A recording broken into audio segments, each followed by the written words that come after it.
I'm Timothy Naftali. I'm director of the Richard Nixon Presidential Library and Museum. I am here today in Pittsburgh. It's September 21st, 2007. I have the honor to be interviewing Paul ONeill for the Richard Nixon Oral History Program. Mr. ONeill, thank you for joining us today. I'm glad to do this. Let's start with how you entered the federal government. Tell us about your early days in the Bureau of the Budget. I was going to graduate school in Claremont, California, at the Claremont Graduate School in a PhD economics program, and a colleague who was in the same program said to me one day, you know, I've seen this posting about an exam that's going to be given, and it looks pretty interesting, and I'm going to do it. Why don't you go with me? What it was an examination for something called the management intern option to enter federal service at the middle management ranks, so that if you had at least a year's worth of graduate school and you did well on the written exam, they would invite you in for an oral exam, and then out of the 300,000 people who took the test every year, about 300 people ended up going into the middle management ranks of the government right out of graduate school. And so I said to him, I don't need another examination, but that's a lark, maybe I'll go with you. So we went on a Saturday morning and took the test, and I don't know, about 3 or 4 weeks, I got a letter saying that I'd done extraordinarily well in the written examination, and they wanted to schedule me for a group of 10 oral interview in downtown Los Angeles. This is, 30 miles away from downtown Los Angeles. My friend didn't do that well on the written exam, so he didn't get invited to the oral exams. And I did well in the oral exams too, and I was one of the 300. And so I had job offers from agencies and departments of government. The one I decided to accept was at the U.S. Veterans Administration. And the reason I did is because they promised in their management intern program that they would give me 18 months worth of continuing education in computer sciences, programming, and systems analysis, which appealed to me a lot because it was in the days when computers were really coming into the foreground. And I thought it would make a good coupling with the education that I had in economics and operations research. So I went to the VA, and for 5 years I had progressively greater responsibilities in trying to apply computer science and operations research ideas to the activities of a Veterans Administration. It was an interesting thing about those days. It was a time when computers were really coming into their own, and in those days the U.S. government was well ahead of what was going on in the private sector. I think people have forgotten the days when government was on the leading edge of things, but it was an exciting place to go in those days. And so I went, and I spent 5 years there. What years? Sorry. This is from 1961 until 1965. In 1965, I was nominated to get a one-year fellowship from a thing called the National Institute of Public Affairs, which is a private organization that was financed by the Rockefeller brothers. Mm-hmm. And what it did was provide a full year's worth of education at one of 5 universities. And there were 50 people out of the middle management ranks that were given these fellowships. I ended up being one of the 50 people in 1965, and so they sent me away to Indiana University for another year's worth of graduate school, which was something everyone ought to have an opportunity to do after you've worked for a while, to go to a good academic institution and consolidate your own thinking of philosophy about how things work and how they ought to work. For me, it was a wonderful year. And when I came back from that in the middle of 1966, I had friends who worked at what was then the Bureau of the Budget, and they said, you should come here and work. This is really the center of the universe, and with your background and education, it's a perfect place for you. And so I agreed after 3 or 4 months worth of conversation I would do that. It was at a time when Lyndon Johnson had decided that the things that Robert McNamara was doing in the Defense Department in analyzing government spending and government programs should become a standard across the whole government. And so OMB, or what was then the Bureau of the Budget, was hiring people with backgrounds like mine to come in and work on the domestic programs of government to try to provide evidence for how we were spending money and to make discriminating choices between the alternatives of how we spend money and what we focus the government's attention on. And so... Let me just ask you, weren't we doing that before? I mean, what was it about operations research? What was it about? I would say no. I would say, the Bureau of the Budget that I went into in a way was a reflection of government leading up to the 1960s, so that in those Bureau of the Budget days, let's say in the time before 1965, there were maybe 40 people or 45 people in the Bureau of the Budget who worked on health and medical care programs. But if you think about what health and medical care programs were in the pre-1965 era, they were veterans hospitals, they were public health service hospitals, they were Defense Department hospitals. That was health and medical care as far as the federal government was concerned. And so these 45 people in the health branch of the Bureau of the Budget, spent hours, days, weeks, and months reviewing the architectural plans for building hospitals and making judgments about how many feet apart the electrical outlets should be. That was health and medical care analysis for the Bureau of the Budget. And then there was this phenomenal change that began occurring legislatively in 1965 when we passed, or the Congress passed, Medicare legislation and Medicaid legislation.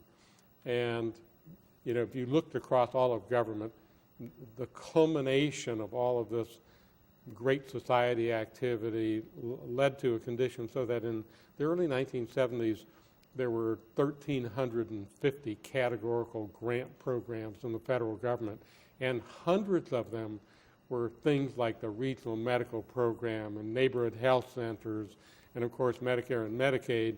And there was this phenomenal shift in the need for where attention needed to be focused and how to organize and think about what the federal government was doing with all of these newly born activities. So there was this phenomenal change in what government was doing. And, the internally operated hospitals became a minor part of what the federal government was doing. So there was a complete refocusing, and, the 45 people that were there in the Bureau of the Budget in the later years of the Bureau of Budget, before the Office of Management Budget was created, were refocused to do policy analysis and to try to understand the impacts that were happening. All during this period, of course, the National Institutes of Health had been growing, and as interest groups got themselves organized, we created more and more named institutes because it was an emotional way to attract money and to get the Congress to give money for heart and lung and arthritis and for every, in a way, for every imaginable human ailment, there's an institute now. So those things were kind of creeping up, but they had become a major object of spending by the late 1960s. So there was this confluence of forces that was reflected then in the organizational structure and the analytic approach of the people who were in the later years of the Bureau of the Budget and then growing into the Office of Management and Budget. What were the insights that came from the Pentagon whiz kids that could be applied to the domestic economy? Basically, understanding how to organize information to measure inputs, i.e. money, and outputs, i.e. changed outcomes in the condition of a population. So that, it was interesting. When I first went to the Bureau of the Budget. They gave me a 6-month assignment, which turned out to be a 6-month assignment, which was see if you can create a framework that will help the director of the Bureau of the Budget and the president understand all of the different things we're doing in health and medical care and how they're related, if at all, to one another. And so I discovered by collecting all of the information, which I found people were very happy to give me, that there were, I think, 26 departments and agencies of the government that were doing one thing or another in health and medical care. And so coming out of my economic background, I created what I would call a production function set of frameworks to help us think about what we were doing. So if you think about production function for health and medical care, at the front end of it is the creation of knowledge, and into that category goes to the National Institutes of Health. And this is about trying to figure out how to improve our understanding of the human mechanism and how it works and cell biology and all the rest of that, and to systematically create interventions that allow us to stop cancer or to overcome cancer and the like. Also in that first category is the creation of capacity, for example, additional hospital or clinic capacity. Also in that category, I would put the creation of human capacity. In that category goes support for medical training and nurse training and all of those kind of things. In the second category, I would put facilitation, and in that category goes financial support to enable people to pay for health and medical care.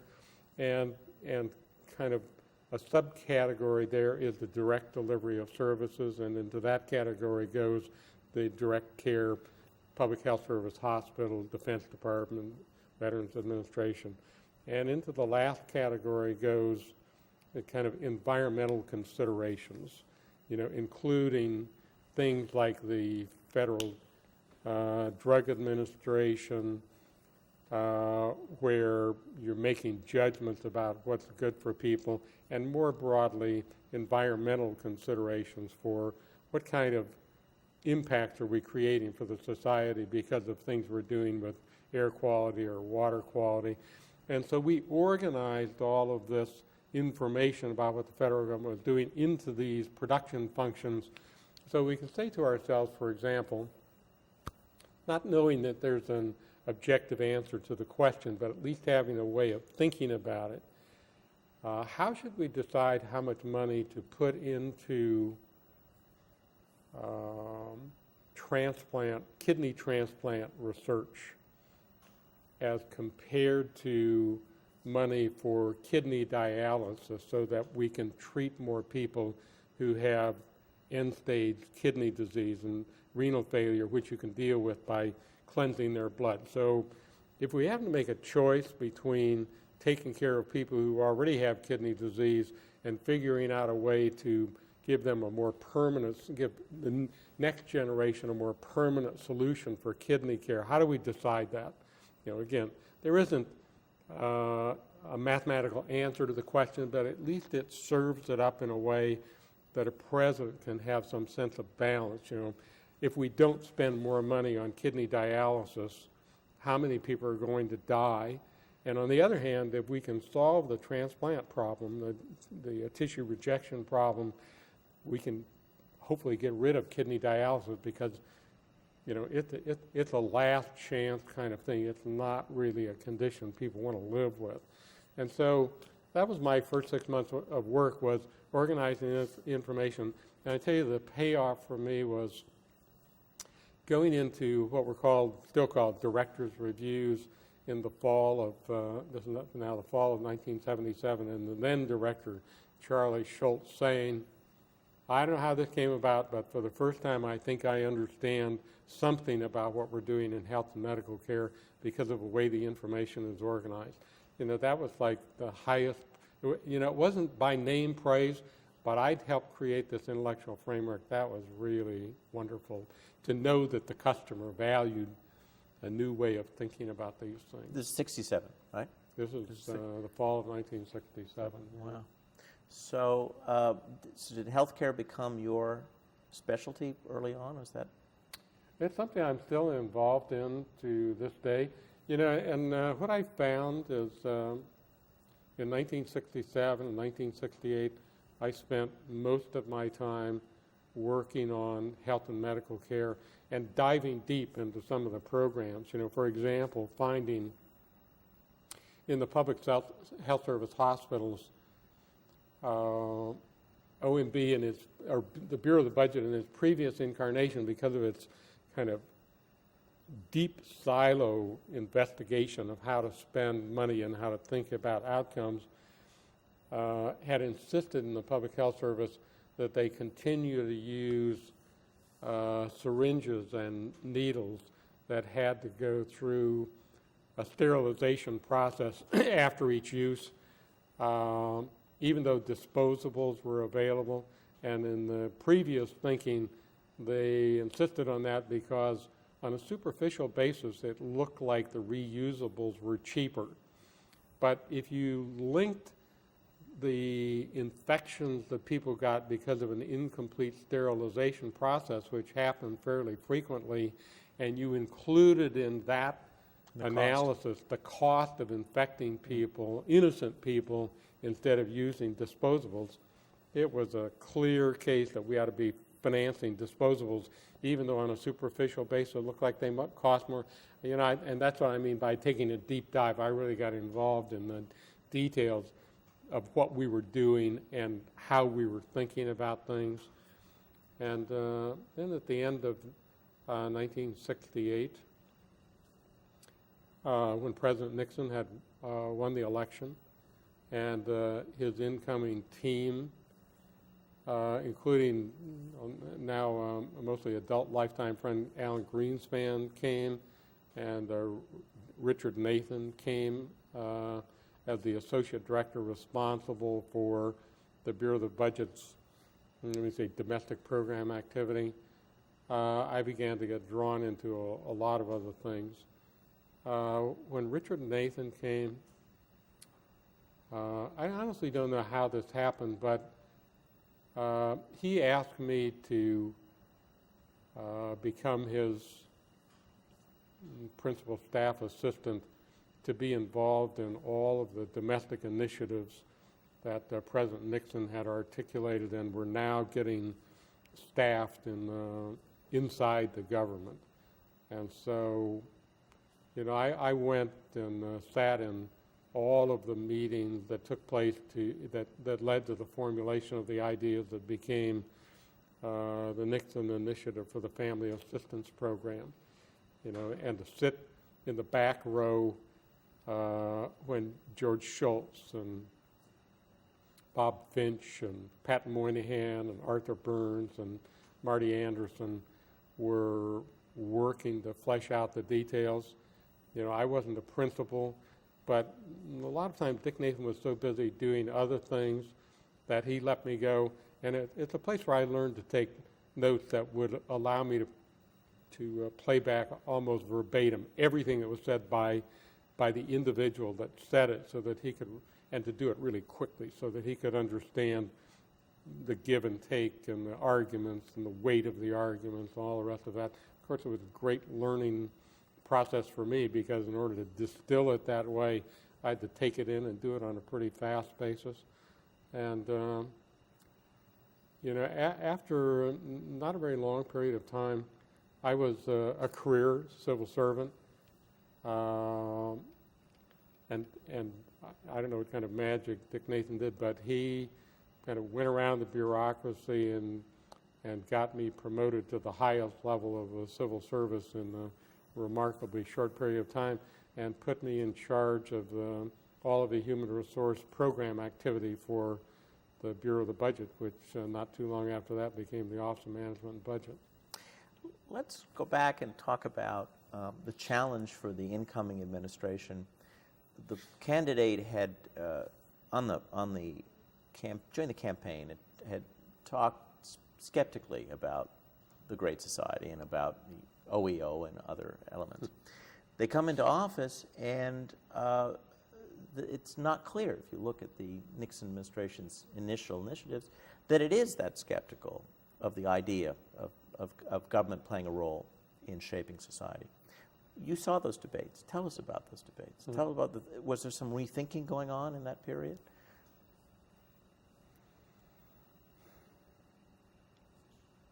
I'm thinking about the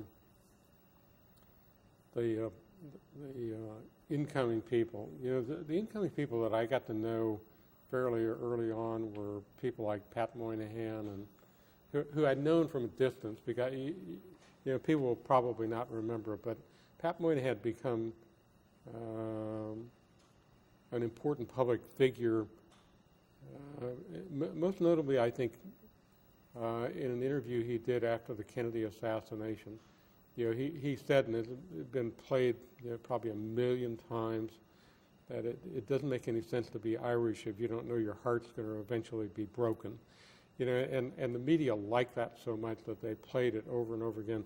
And that was the emergence of Pat Moynihan, who had been an assistant secretary of labor in the Kennedy administration as a public figure. But then he went to Harvard and became what I would call an urbanologist. And so there were public broadcasting system things done with Pat Moynihan opining about every aspect of domestic policy, especially urban domestic policy, during those days of,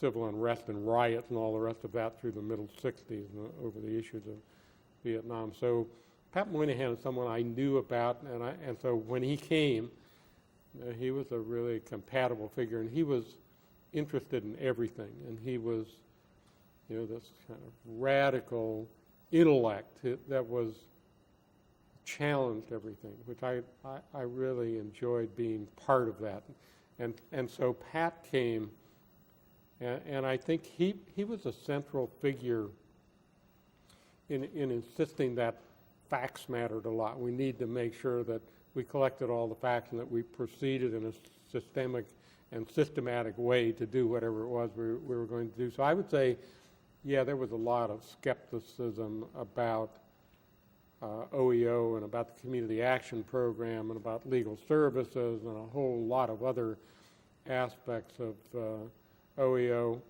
but there wasn't the determination to proceed without analysis. So there was a lot of weight placed on let's get this right. Let's not act in a casual way. And so OEO didn't get put out of business on the first day. There was instead a request for let's get this organized and think about it in a careful way. And I think, in fairness, the Community Action Program had always been kind of a mess. It had provided funds to I think, ideologically driven people, and they were, so I have to be careful about indicting a whole class, but I think there were a lot of activists who had their own agenda, and it didn't have much to do with the real health and welfare of the people they allegedly represented.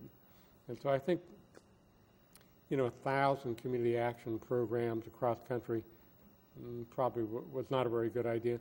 And at the same time, I want to say this about the Great Society programs. In some ways, I was a great fan of Lyndon Johnson's basic idea that the federal government should be about experimentation and learning.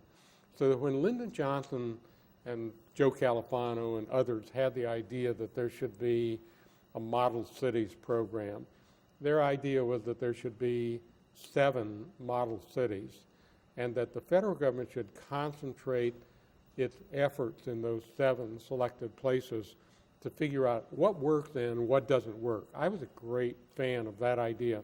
Now, it got hijacked by the Congress so that when Model Cities program actually got enacted, there were 150 model cities, which meant the resources that were available got watered down and spread out, and it wasn't too hard to figure out what happened. And there was, I forgot who it was, there was an important person in the Appropriations Committee from Tennessee who was from a town of maybe 10,000 people, they were a designated model cities. It was just an absurdity.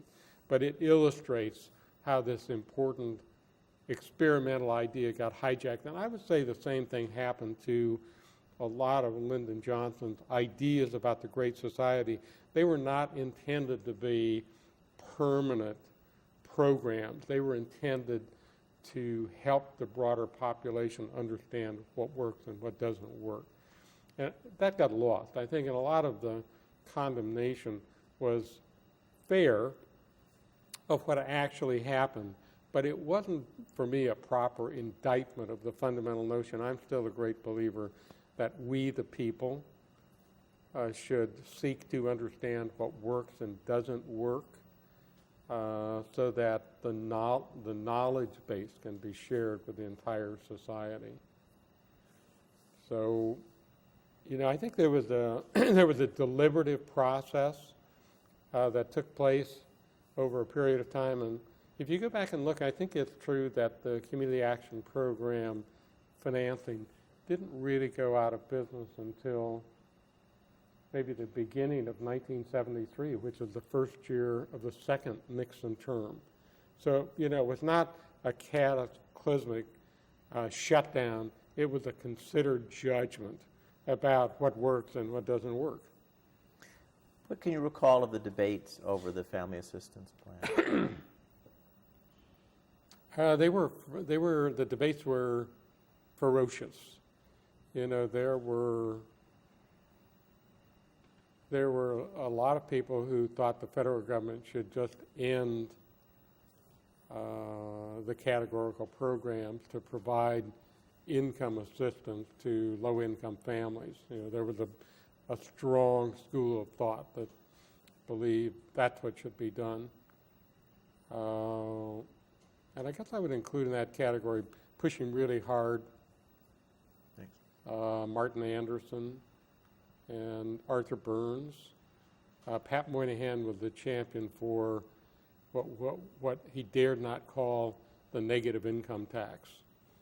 That was a poisonous idea. There had been an experiment done actually during the Johnson administration in New Jersey to look on a small scale at how families reacted to how their work behavior changed if they were given, in effect, a guaranteed annual income, so that if you had, at the time we were working with the notion of an adequate assistance level for a family of four with no income would be $1,600.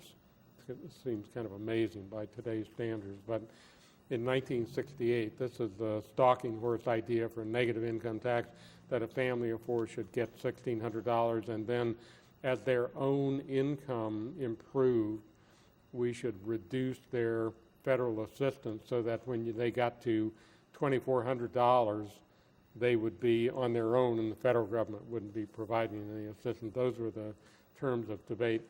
It was interesting, Milton Friedman was on board for this idea of a negative income tax. I think a lot of people thought he was ideologically wedded to the idea that the federal government shouldn't help low-income people. But in fact, Milton Friedman was a supporter of this kind of an idea. And it turned out Richard Nixon was a supporter of this kind of an idea, at least in the formulation stage. And it's what ended up being what he proposed. I think I'm right in remembering was August the 6th of 1969 that he sent to the Congress his ideas about the Family Assistance Program and about general revenue sharing as a combined kind of idea. Let's change tapes. You want some coffee? That's Yeah. great. That's great. You're good, Speedy? Mr. O'Neill, tell us a little bit about the role that George Schultz played in these debates, if you can remember. George was a heavyweight. In all the time that I knew him, I didn't know George before he came to be the labor secretary in the first year of the Nixon administration. But he he was a voice that always seemed to be able to figure out a way to bridge differences and have kind of the consolidating word that brought things together. And he was really, I think, unparalleled in his ability to talk to President Nixon in a way that they related to each other, and not just about the family assistance program, but about everything, where I saw them interact later on in the Nixon administration. We had a crisis, the country had a crisis over the Supreme Court decisions to require communities to do what was characterized as forced busing, to diversify the population in public schools so that we didn't have segregated schools anymore, to follow up on the Brown versus Board of Education decision, 1954. Supreme Court said in the late 60s and early 70s, we must do this, you must do this, and it created a furor in the country. And President Nixon gave George Schultz the responsibility to figure out, how do we avoid this being a blow-up in our society? And so George Schultz assembled a small team, Kenneth Dam and me, and Charles Allen Wright, who was a famous jurist from Texas, Bob Bork, who was from Yale, who had his own fame later on, Ed Morgan. I'm trying to think who else. Anyway, a team of us to figure out, working together, how do we solve this problem? And so with the constitutional scholars and me on the program side, looking for ways that we could scratch up money to finance little groups of people around the country, community leaders, black and white, to sit together and talk in a civil way about how are we going to do this. You know, George fashioned a solution that include constitutional analysis and carefully crafted speeches by Ray Price, who was then the head of the speechwriting staff, and the programmatic thrust to put this all together in a way that dealt in a whole full-fledged way with all the dimensions of this crisis. And you know, it was a genius that I saw from George Schultz, beginning with a family assistance program, and then when he came to be the first head of the Office of Management and Budget, and in things that I've done with him over the last 35 years or so. This is George Schultz, and it's the role that I saw him play at the very beginning of the Nixon administration, the bridge between ideas. What role did the president play in shaping that approach? From the working group level, where did you see his influences? You know, I think and again, I saw this in all the times that I had any involvement with President Nixon. He asked great questions, and he made clear decisions, and I think he was a really serious student, and so when he made a decision, at least in the things that I was involved in, I would say he understood the perils of the decisions that he would take substantively, and he understood who would be opposed, and therefore he was prepared to deal with opposition.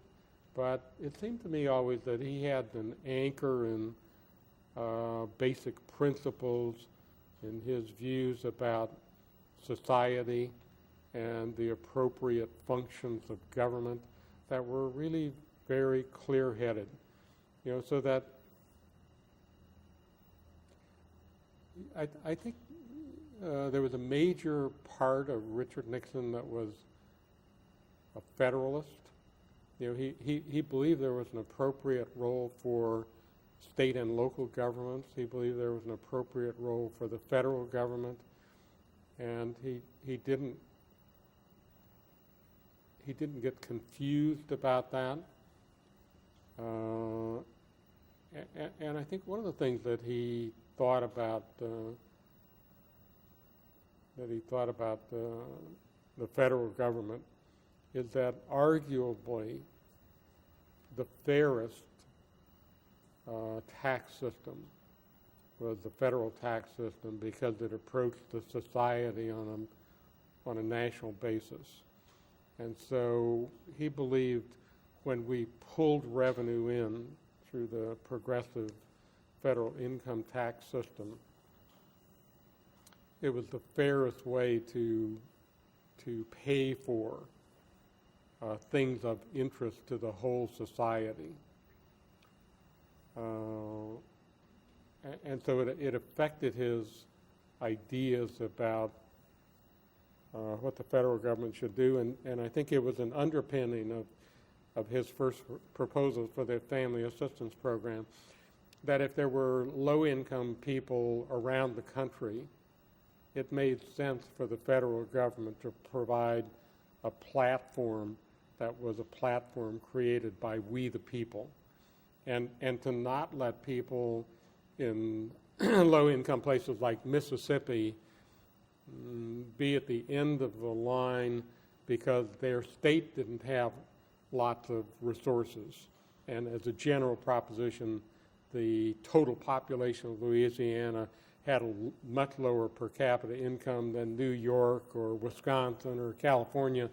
And President Nixon, I think, thought that we should use the progressive income tax system to, in effect, level out how low-income people were treated across the country. I think it was a critical decision point for him in putting forward the idea of the Family Assistance Program that would treat low-income people around the country on a completely level basis. George Schultz tells the story of bringing together representatives of the black leaders and white leaders and getting them in a room. It sounds as if that idea sort of emanated from your working group, and then when they couldn't reach agreement but were reasonably close, he'd bring the president in to pull them together. Can you tell us a little bit about what you remember of the evolution of that approach? Because it turned out to be successful in each of the states, like 13. Yeah, I don't know if George told you this, but I think a lot of that was influenced by his work from his professional background in working with labor unions and big companies and developing skills and mediating and arbitrating disputes. And I think he brought that life experience with him, and he applied it successfully to the things he was involved in through the rest of his life, which he's still doing. And it's interesting you mentioned bringing together the black leaders and the white leaders. It's how I got to know Vernon Jordan. He was one of those black leaders of the time. At the time, I think he was the president of the Urban Coalition.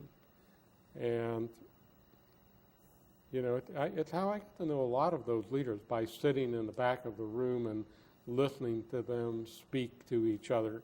And it was interesting. George had this calming influence so that people talked to each other in a fairly pointed way, but not at the top of their voice.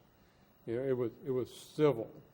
It was not without major differences, but it was civil. And George's personality and his approach, I think, created the basis for people to be civil to each other, even if they had really strong disagreements. But it was a critical role that he played, and George would position things, as you say, so that the president could then come in.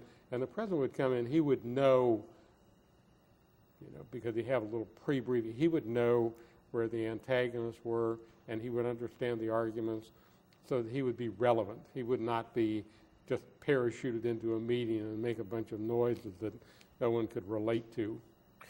The only place that almost didn't work was Louisiana. Were you on that trip to Louisiana? No, I don't remember being in Louisiana. You know, I still have vivid memory of being in Atlanta, where you might think we might have had big trouble, but we didn't have big trouble.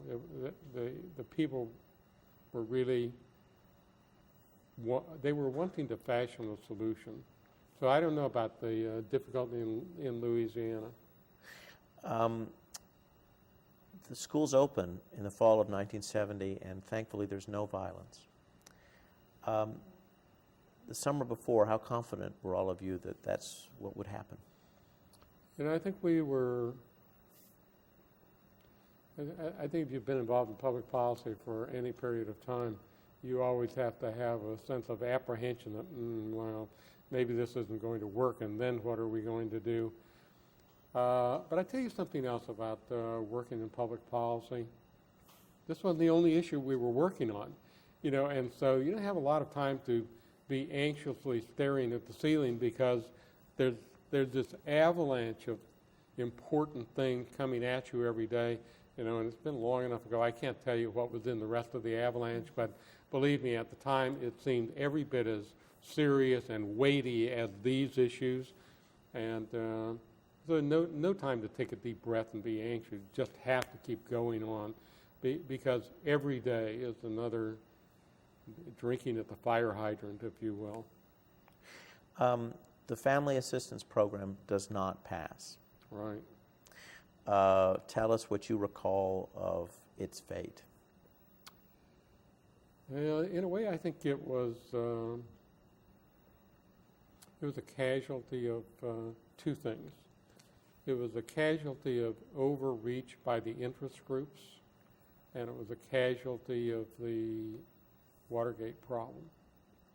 It was a casualty of the interest groups because there was a group then, I don't think they exist anymore, called the National Welfare Rights Organization. And as I said, President Nixon was proposing $1,600 basic assistance for a family of four.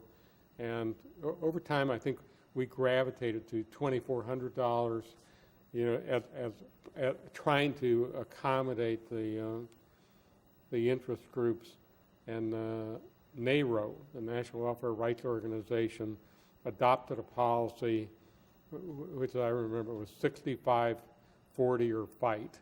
And their notion was unless the Family Assistance Program was going to provide $6,540 a year to a family of four, they weren't going to support the program.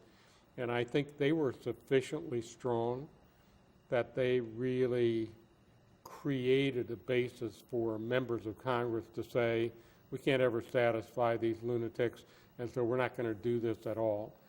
But I think the other thing that happened is there were enough conservative members of Congress who never thought the Family Assistance Program was the right idea, that as an accommodation to those people, even though Elliot Richardson, who was then the Secretary of HEW, was pushing hard for some accommodation, the President wasn't willing to give it, and that lack of support at the crucial time basically delivered a stillborn product. You know, it was down the drain. So that's my recollection. You know, there was a combination of the interest groups and wanting to accommodate members for other reasons that the Family Assistance Program didn't happen.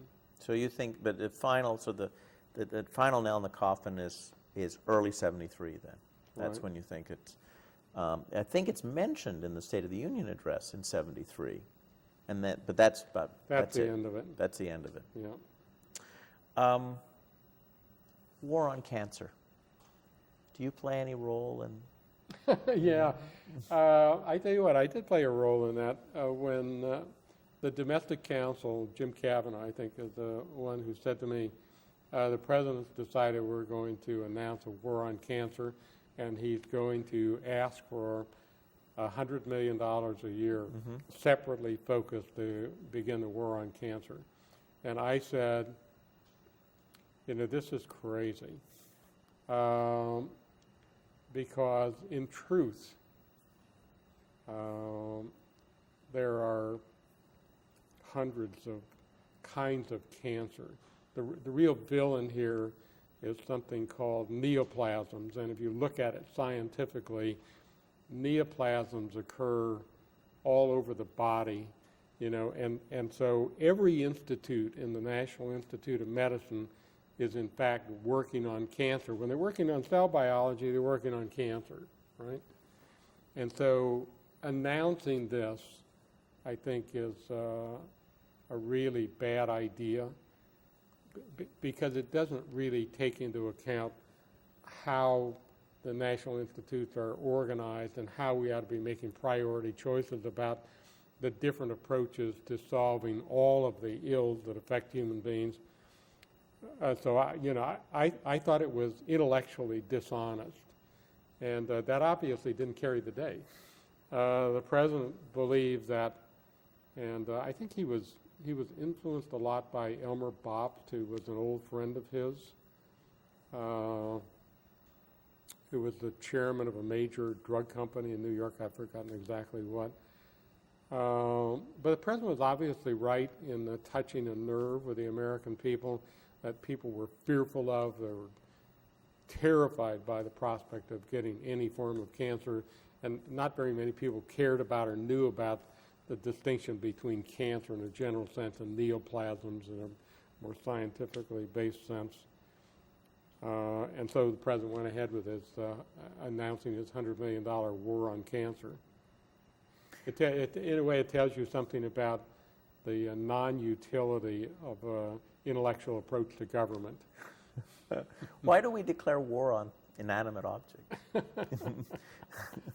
I don't know. It's a really interesting thing. Tell us about your recollections. Did you participate at all in the discussions about the future of the space program? Yeah, but peripherally in those days. When I became the deputy director, when I became an associate director and then the deputy director and had responsibility for looking at everything, I got more involved in NASA. But in the early days, I didn't have a lot of involvement in the NASA discussion. Who were the key players in deciding, for example, not to have more moon landings and to go with the space shuttle?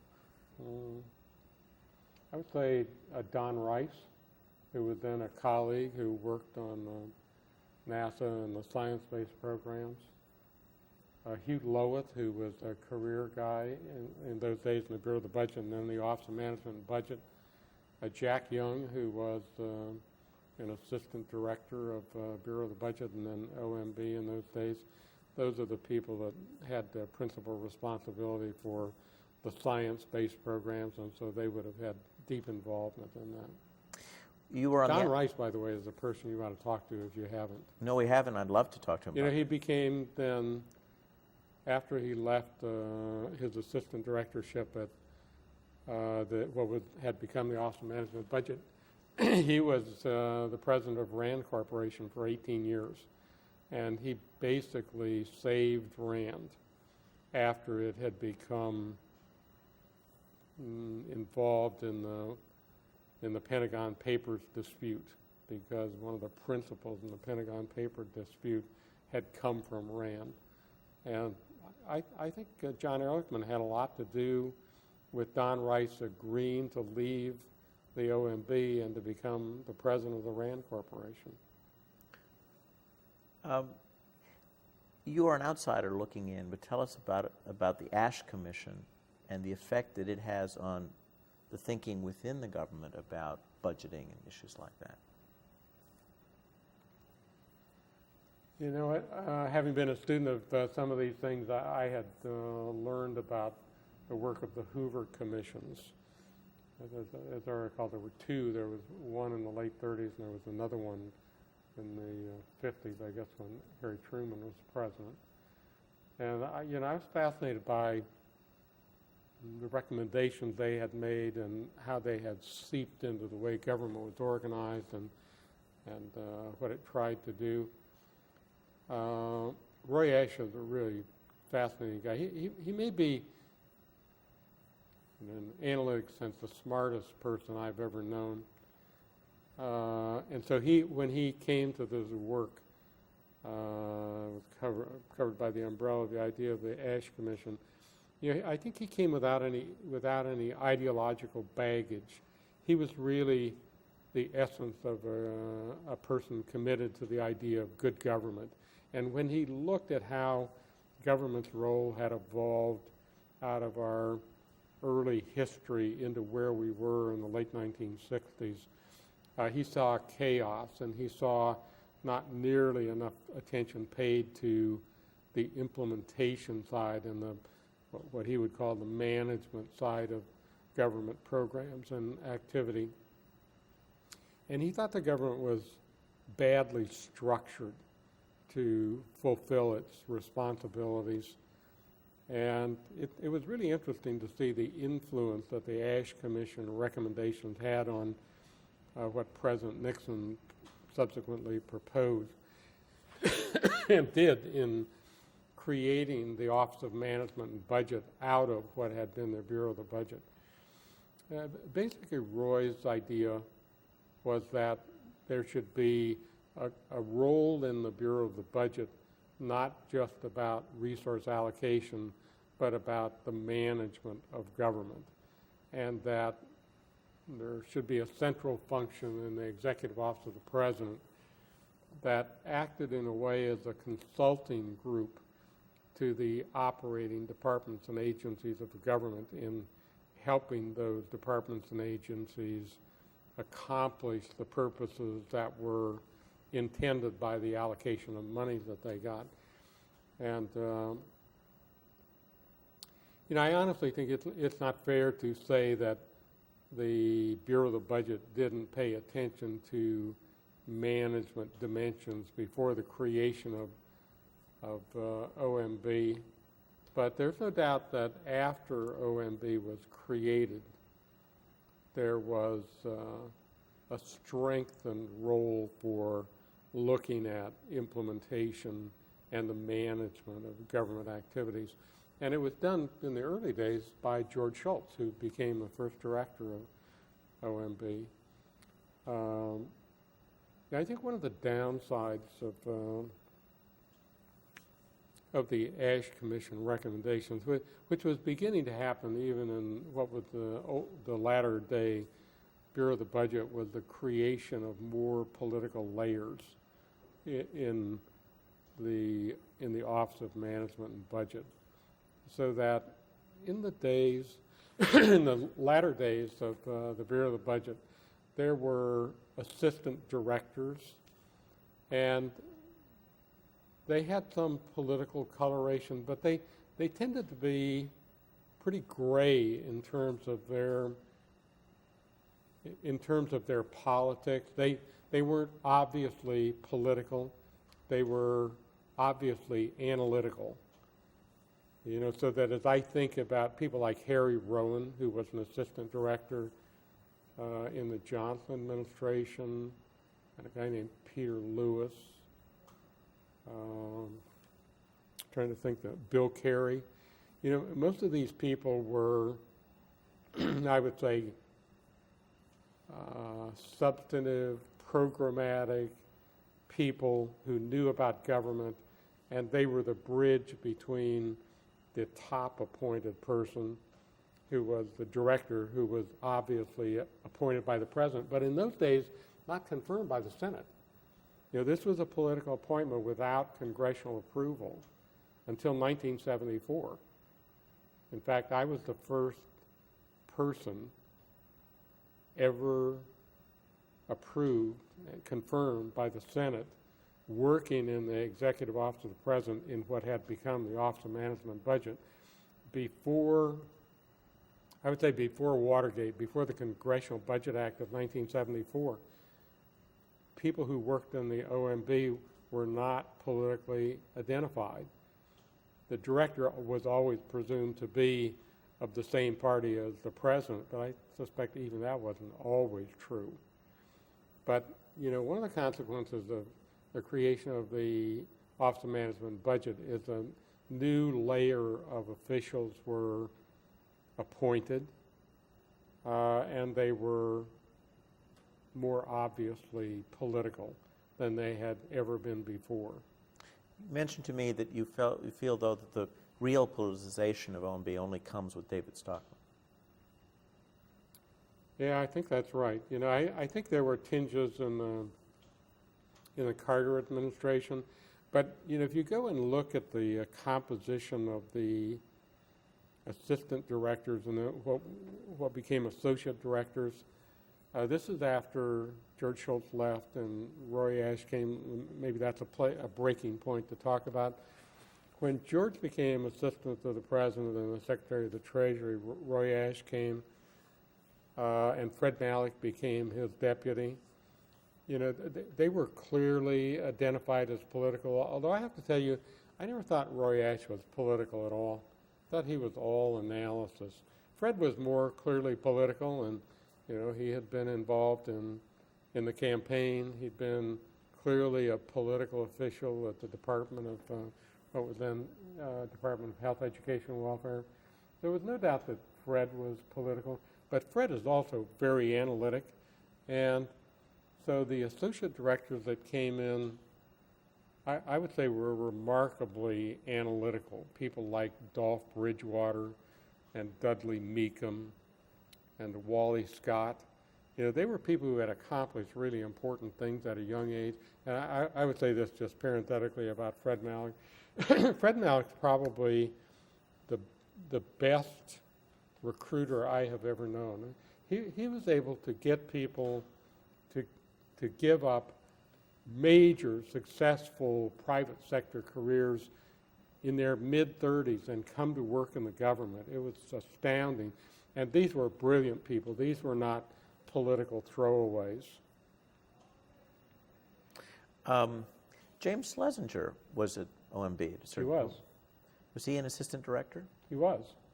For national security, I think? Yeah, he was a national security guy. And then he went on to his own famous career at the CIA and at the Department of Defense.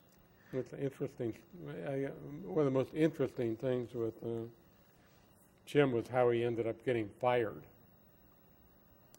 in the Ford administration. And I think for reasonable cause. President Ford had spent 25 years in the Congress.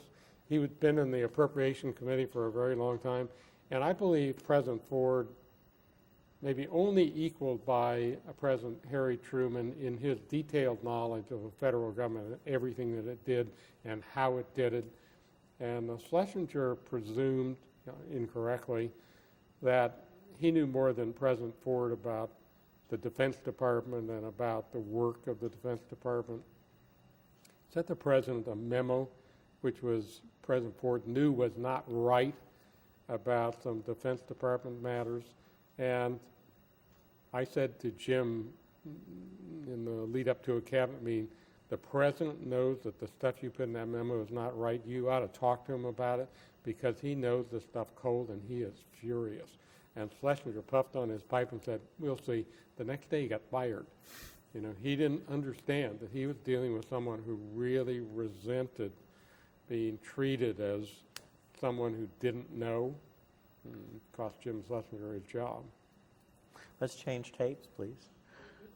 We're kind of waffled around. No, we're not waffling. It's great. Some time, just quiet,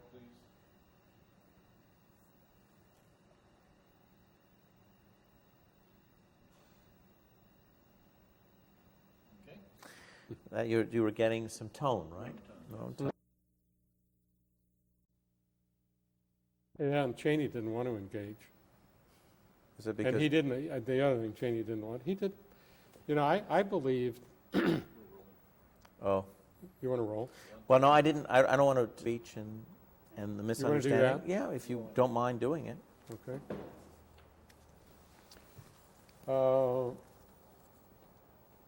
I spent 10 really wonderful, fulfilling years in what had been the Bureau of the Budget and then became the Office of Management and Budget. It was through really difficult periods in the life of our society, through Vietnam and Watergate and the Ford pardon of Nixon and, calamitous levels of interest rates and inflation and civil unrest and watching the film of our taking on last people out of Saigon on helicopters. And I must say I really believed in President Ford as a wonderfully decent human being, but also, I loved working with him because he liked the details of governing as much as I did. And, so I think we both found joy in sitting down and looking at, where the off-ramps were on the interstate highways in Michigan and talking about how they influenced economic development. He was a tangible guy. Look what's happened as a consequence of the Eisenhower initiative for an interstate highway system that, caused us to be enormously more efficient in transportation and the shipment of goods around the nation into ports. And, so we loved working together. And, I think it wasn't just a one-person love affair. We really found a lot of joy in kind of teasing each other about government and aspects of government. And so I was really committed to the idea he should be elected. I was really disappointed that he didn't get elected. And after the election, the Carter people came to me and asked me whether I would go to the Treasury and be a Deputy Secretary of the Treasury. Because, I've been around long enough that I wasn't really tainted as a political person, which I found, it was gratifying to know that other people thought I was okay to stay in the government. But at that point, I was exhausted. I had been working 7 days a week, mostly 16 to 18-hour days for a really long period of time. My children were starting to go to college. The only wealth I had was the increase in the value of the house that my wife and I had bought in 1966. I think we had $7,000 worth of credit card debt and a need to pay college tuition. So it was a good time for me to leave the government and do something in the private sector. And it was great. I had all kinds of offers in lots of different places. I ended up going to International Paper as a vice president for strategic planning. But, I never lost my interest in government. I guess I'd spent enough time at it, and I was interested enough to see what happened that I continued to pay attention to the programmatic activities of the government and to have a point of view and to talk about my point of view. I had lots of invitation to give speeches. And so when President Reagan got elected, there were people, Cap Weinberger called me to see if I would be willing to come back to the government, which I didn't want to do at that point. But I continue to be interested in 1986, when Jim Miller was the director of Office of Management and Budget, he asked me to come back and speak to the professional staff at OMB in the second floor conference room of what was now called the new Executive Office Building, a red brick building on 17th Street in Washington. And so I did something I don't really like to do and I don't do very often. So I sat down and carefully wrote a speech. I really like working from notes because it's so much easier. But I sat down and wrote this speech about what the duties and obligations were for professional staff people in the Executive Office of the President, particularly in the Office of Management and Budget. And in that speech, I basically said the people who work there, who are privileged to work there, should have a certain mental framework. They should be committed to the idea, first and foremost, that when the President of the United States needed to make a decision about anything, that it was their professional responsibility to be able to quickly assemble the best thinking of the mind of man, to frame the issue and to bring together all of the facts so that when the president made a decision, he could never look back and say, well, I made a decision and it was wrong because I didn't have the right context or I wasn't provided the right facts. So that we should be able to put the president in a position that if he made a bad decision, it was for his account, not because he didn't have proper context and facts. And that was the appropriate thought process and role, and that people who work there should believe that they had a license to call on anyone in the society to help assemble that context and facts. So that if you thought someone in one of the great universities had the best insight, you ought to pick up the phone and call them. And it was something I learned, when the White House operator said to someone almost any place in the country, Mr. ONeill would like to talk to you. Even if I was a junior staffer at the Bureau of the Budget, people would take my call. So it was a powerful thing to be able to say, I'm calling because I'm working on this issue in effect for the president. That's what I thought people in that institution should use that potential power to assure the president was put in the right decision-making framework. Now, I think it's interesting, when I got recruited to be the Secretary of the Treasury, I think maybe Dick Cheney was misled by what I said in that 1986 speech and how I worked in the time that I was at the Bureau of the Budget and then in the Office of Management and Budget. I lived and breathed that idea when I was of the Office of Management and Budget, when I was of the Bureau of the Budget. But that wasn't what I thought was the appropriate role for secretaries. I thought cabinet secretaries, first of all, were independently confirmed by the Senate, the Congress of the United States, and that they had certain statutory duties, and that, I think it's obviously appropriate for a cabinet secretary to be simpatico with the philosophy of the president. I think it's also important for a secretary to bring their own knowledge and ideas and to interact with the president and his other advisors in formulating and shaping policy, especially in the areas that a cabinet secretary is supposed to be a principal. And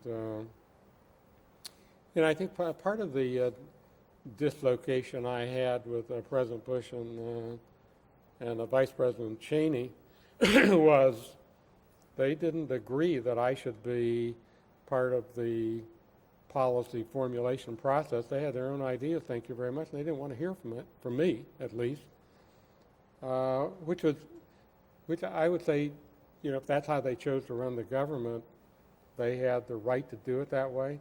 I didn't choose to be part of that. I was frankly happy to be fired. You've engaged personally with, that I know of, 3 presidents, Presidents Nixon, Ford, and President Bush. Could you compare and contrast these experiences? Actually, I had a little bit, interesting for me, there's a little bit humorous. My first involvement actually was during the Kennedy administration when I was I was a middle-level person, but a really low-level person in the Kennedy administration, working on economics, operations, research ideas at the Veterans Administration. My first engagement was being invited to come to a welcoming ceremony on the Pennsylvania Avenue side of the White House, where in those days, it's remarkable when you think about what security is like now. People were chosen. They were asked if they would like to come and be part of an official function. So I was invited to come and stand on the circular driveway for a welcoming ceremony. I've forgotten who the foreign official was who was coming to the White House. And I thought, well, this could really be fun, so I went and stood on the on the driveway and thinking to myself, I'm not ever going to come back here and be a part of the wallpaper again. This is maybe fun to do one time, but I might as well be wallpaper for all the difference I make here. That's not what I'm going to do with my life. So I never went back to any of those opportunities to stand on the driveway. In the Johnson administration, I had more direct contact with President Johnson. It was still from a distance, but I had become, by the last 2 years of the Johnson administration, knowledgeable enough, especially in the last year, about health and medical care things, that when President Johnson was going to give a speech, I would get engaged by Joe Califano and the people who were working on health and welfare things, especially in the Johnson administration. I would be asked to review presidential speeches and fact sheets and things like that, and to occasionally get invited to the White House to hear the president speak about things that I was knowledgeable about. I got more deeply involved then with Nixon and with Ford. To a degree, even with Ford, and after Ford, with Carter and Reagan and George Bush 41, and then with George Bush 43, and with Clinton as well. So I've seen presidents, some pretty up close and personal, from Kennedy to Bush 43, which goes from 1961 till 2007. So it's a long time. They're each individually different. I actually found what President Kennedy said on the public record really inspiring to me. The State of the Union speech, or the inaugural speech in 1961, something I really believed in. And he said, come here and work. If you want to make a difference, this is the place to do it. I believe that. And it's a major reason why I went. In July of 1970, July of 1961, I went because I believed the idea that people who cared about public policy ought to go to Washington and work on it. And different presidents, as you got closer to them, absorbed information in different ways and preferred it in different ways. President Nixon preferred memos, but did you have any discussions with him? Just the two of you?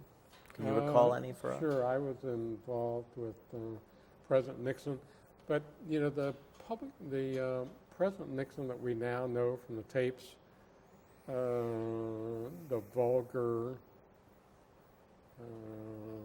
prejudiced president that surfaced in those tapes, I never saw that.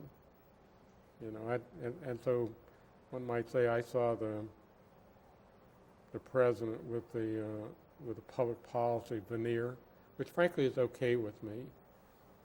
I've been reading Alan Greenspan's book, and he, on just a few occasions, saw that other Nixon, and it caused him to not want to see Nixon up close and personal in his later engagement with the president. I never saw that ugly part of Nixon. I saw the unbelievably intelligent person that was in that body too. You could maybe argue there were quite a few people in that body, but there was a thoughtful, intellectual person in there, which is the one that I saw, that had thought about the role of government and how he could shape it. That's the one that I knew. But it's also true, I think he knew that he had a weakness to agree with the last person who spoke to him. And so he created, I think he gets all the credit for this. He personally caused to be created the finest analysis, written analysis, documentation process that I think ever existed in the office of the presidency that really worked. It was so well run that I think Nixon was a beneficiary of receiving more papers that met the standard of what he called the Brandeis Brief than any president before and any president since, because Haldeman and Larry Higbee and John Ehrlichman tended that process to make sure they didn't get hollered at, that what ended up on the president's desk was lucid and succinct and complete and provided context and a clear statement of the issue to be decided and the pros and cons of all of the intelligent alternatives, and then at the bottom an indication of how different advisors believe the president ought to decide. But always, before you get to the special pleaders, if I could call them that, was the analysis that everyone could stipulate, because they could find in the Brandeis Brief the argument they preferred. You know, it wasn't always the winning argument, but their argument was there, and then it was up to the president to weigh how much to give to each argument. It was an absolutely brilliant process, I think, and it was one I was really proud to be part of, because it really appealed a lot to my instinct for rational government.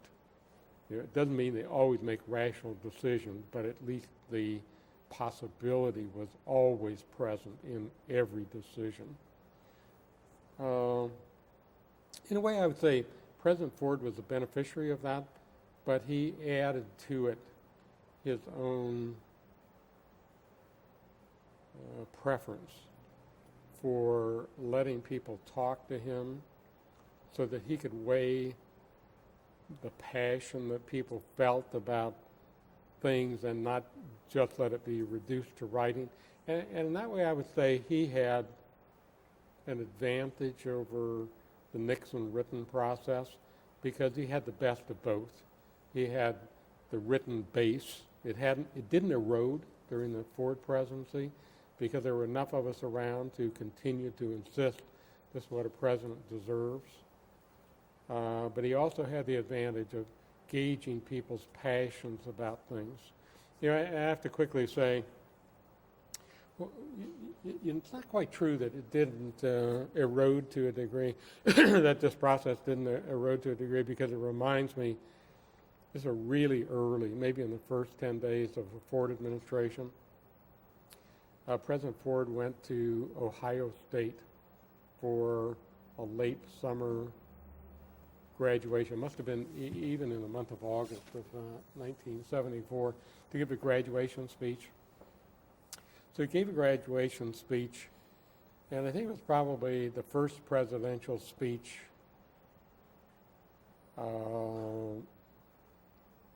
since 1969 or 1970 that hadn't come to my office for me to fact check it before the president actually gave the speech. So that was a break in process. And so I didn't know anything about this speech. But I learned about it right after he gave it, because the switchboard lit up and reporters were calling me from Air Force One and from Ohio and from Washington and New York to find out what is it President Ford means by this thing that he announced in Ohio today about a new federal government initiative to help people make the transition from school to work. And I said, I don't know anything about it. And so I called the speechwriting staff. There was a guy coincidentally named Milton Friedman who was a speechwriter. You know, he was kind of a mid-level speechwriter. And I discovered he'd written a speech, and I said, you know, what is this? And he said, oh, don't worry, it's just a speech. You know, which was fascinating to me, because Nixon was so attuned to understanding and believing that every word And the punctuation that a president articulated would be studied by history, and therefore it had to be perfect, it had to be right.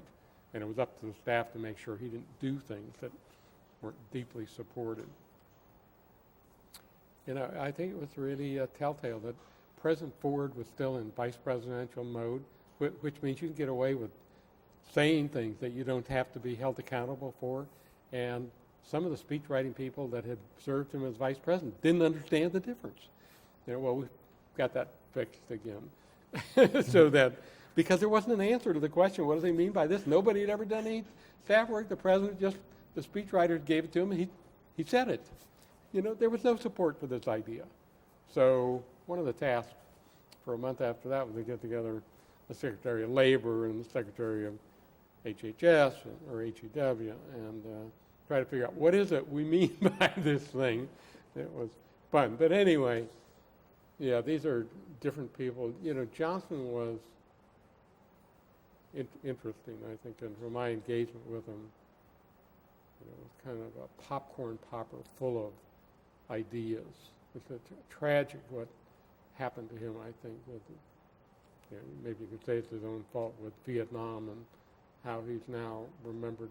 Because I must say, I thought his articulation of ideas of what we should aspire to, i.e. to be a great society, you know, I really resonated to that. I really believe the American people should aspire to be the great society. And not the only great society, but we should have that as our reference point for what we should do. And to me, it's really too bad that that kind of became a discredited idea. You know, somehow we shouldn't aspire to too much. I don't agree with that. I think we should aspire to greatness in our society. But in any event, you know, I reminisce a little bit about President Carter. You know, I think I really resented the fact that he won because I didn't think he was the right person to replace President Ford. And, you know, I felt like that for a long time. President Ford and the President Carter became friends in a year or so after the election and began doing things together. I got caught up in that a little bit. They decided in 1979 that they would collaborate and they would call together a bunch of us to put together a set of recommendations for the incoming president, and they should be so non-political that they should be right for whoever won, you know. And I guess I'm trying to think. This is now way later. This is in must have been in 1984 or maybe even as late as 1988.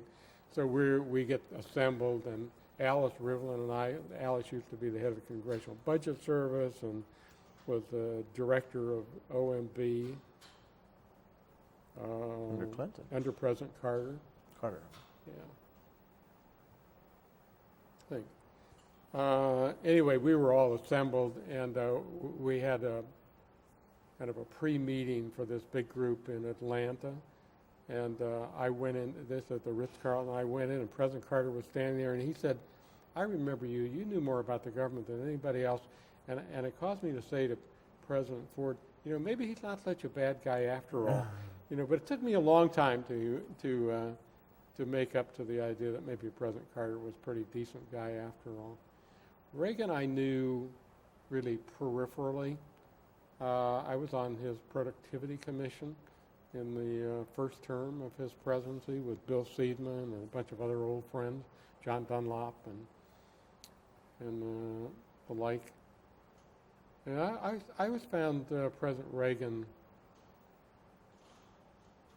interesting on two different levels. And I think his ability to communicate with people was unparalleled, maybe until Clinton. He was really good at it, but also by the paradox of how he thought about things. So I remember with his productivity commission group going into the cabinet room, and we're all seated around the table, and President Reagan makes his entrance, and I don't know who set him up for this, but he proceeded to talk about how important innovation was to productivity in the United States. And he brought a prop with him, and the prop was a Rubik Cube. And he's playing with this Rubik Cube, and he's talking about, now here's an example of real innovation in our society, the Rubik Cube. And I'm sitting there thinking to myself, there was a Hungarian guy who invented this Rubik Cube. This is not really American innovation. But, nobody else picked up on it, so it was okay. And he was able to use props that often I think were not appropriate, but he got away with it anyway. And I thought, this is really a fascinating thing, because the idea of innovation is not a bad idea, but to use the wrong prop is kind of, why are you doing that? Clinton's obviously a different. I got to know Clinton in the early 1980s because when he was governor of Arkansas, international paper, I was then president of international paper. We had major operations in Arkansas, and so I needed to know the governor, and so I got to know Governor Clinton. When he became president, actually in his pre-presidency, he had a conference in Little Rock where he invited, really mulligatawny soup collection of people to come to an economic summit before he actually became president. I was one of the people he invited to come. So I went, and I thought it was great fun, and I really liked the idea that he would have these people who were not all solid Democrats come and talk to him. People like my friend Frank Thomas from the Ford Foundation. Yeah, it was great. And I got to know him well enough to have a really great respect for his for his detailed knowledge of the advanced thinking about government and government programs, and he knew what worked and what didn't work. And so, in a way, I had a connection with him like the one I had with President Ford. We both cared a lot about the real stuff of government, not just the political veneer, but the real stuff of how we try to make our society better. Really an unbelievably knowledgeable guy. So it was in 1977, President Clinton invites me to come with a bunch of other people to talk about global climate change. And Al Gore is sitting in the vice presidential seat across from the president, and the president lets him talk about it, and the president goes around the table and asks for people to say what they wanted to. And so when it came to me, I said to him, we are getting all of this scientific advice about how there's a great scientific base for knowing that we have global climate change going on. And I just want to recount something for you because I think it'd be helpful to you. During the Ford presidency, we had the so-called swine flu scare. And government was terrorized by the idea that we were going to have a reprise of the terrible flu epidemic that killed millions of people around the world in 1920 and 1921. Most people had forgotten about it, had no knowledge about it, but the immunologists and the epidemiologists knew all about it, and there were 7 identified cases in New Jersey. And so I said to President Ford, before we decide what to do, we had to get the best people in the country to come in and talk to you about this. So we got the best people, 25 of them, seated around the cabinet table. And President Ford got them all to say, what do you think about this? They all believed to a person we should inoculate the whole population, which we then set out to do. Not a single one of those experts said to the president, you should be wary of this because there is a possibility the inoculation will give people something that's worse than the flu, like it turned out Guillain-Barré, which is a paralyzing thing that you can get from this particular egg-cultured vaccine. So we ended up starting to inoculate the whole population and shutting down the process right away. And Dick Neustadt, a great presidential scholar at Harvard, wrote a book about the swine flu scare. So I said to President Clinton at this meeting around the cabinet table on global climate change, you should put an appropriate discount on scientific judgment.